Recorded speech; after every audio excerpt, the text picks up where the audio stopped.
দাদা 2025-26 অর্থবর্ষকে ইতিমধ্যে বাজেট পেশ করা হয়েছে এবং সেই বাজেটকে নিয়েই অভিষেক ব্যানার্জি বলছেন যে বাংলাকে সম্পূর্ণভাবে বঞ্চিত করা হয়েছে। অন্যদিকে বাজেটকে বিহারের বাজেট বলে তিনি তুলনা করছেন। কি বলবেন এই বিষয় নিয়ে? দেখুন, আমাদের তৃণমূল কংগ্রেসের জাতীয় সাধারণ সম্পাদক একদম ঠিক কথা বলেছেন। 14 বছর ধরে বিজেপি ক্ষমতায় আছে। এই 2014 সাল থেকে বিজেপি ক্ষমতায় আছে। এই 2014 সাল থেকে ক্ষমতায় থাকার পর এতগুলো বাজেট হলো, সব জায়গায় তো বাংলা বঞ্চিত। বাংলার হকের টাকাগুলো কোথায়? সেটা 100 দিনের কাজের টাকা হোক, সেটা আবাসের টাকা হোক, সেটা এনআরএইচএম এর টাকা হোক, সব জায়গায় তো বাংলা বঞ্চিত। গতবারের বাজেটে আমরা দেখলাম পুরো টাকা দিয়ে দেওয়া হয়েছে অন্ধ্রপ্রদেশ আর বিহারকে। এবার অন্ধ্রপ্রদেশের ইলেকশন হয়ে গেছে, এখন আর 4.5 বছর কোনো ইলেকশন নেই, এখন পুরো বাজেটটাই বিহার বিহার বিহার বিহার বিহার। তো এইটা তো মানুষের বাজেট হতে পারে না। একটা কেন্দ্র সরকার যখন বাজেট করবে, সেটা এমন বাজেট হবে যাতে সমগ্র ভারতবাসীর, সমগ্র ভারতের সকল বাসিন্দার জন্য বাজেট হবে। এটা হচ্ছে ইলেকশন স্পেসিফিক বাজেট। এরা ইলেকশন ধরে ধরে বাজেট করে। অত্যন্ত নিন্দনীয়, অত্যন্ত নক্কারজনক।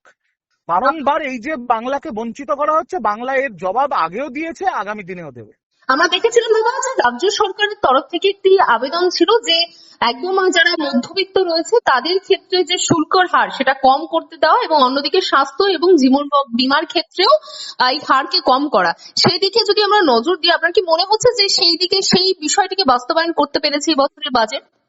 না, আমি এই ব্যাপারে এখন কোনো মন্তব্য করব না। তার কারণ হচ্ছে একটু পড়াশোনা করতে হবে। ইতিমধ্যে আমি দেখলাম মিনিস্ট্রি অফ ফাইন্যান্স একটা ছবি জারি করেছে, যেখানে বলছে 0 to 4% ফ্রি, 4 to 8% 5%, আবার 5 to 8 to 12%, আবার 8%। তাহলে যদি এই পার্সেন্টেজ অফ ট্যাক্স থাকে তাহলে 12 লাখ অব্দি কর দিতে হবে না। এটা খুব কনফিউজিং। এটা একটুখানি পরিষ্কারভাবে পড়াশুনো করতে হবে, বুঝতে হবে। না বুঝে কোনো মন্তব্য করাটা ঠিক হবে না। আমি এইটুকুই বলতে পারি, এই যে একটা গাজর ঝুলিয়ে দেয়া হলো যে 12 লাখ অব্দি আয়কর মুকুব, কিন্তু তারপরে আবার নতুন ট্যাক্স স্ল্যাবে দেখাচ্ছে 4 লাখের ওপরেই 5%, 8%, 12% করে ট্যাক্সের বিন্যাস।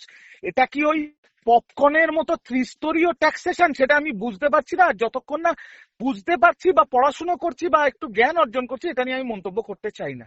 পুরোটাই ধোঁয়াশা। বাংলা হাটের আরো খবর দেখতে নজর রাখুন। বাংলা খবর মানেই বাংলা হাট।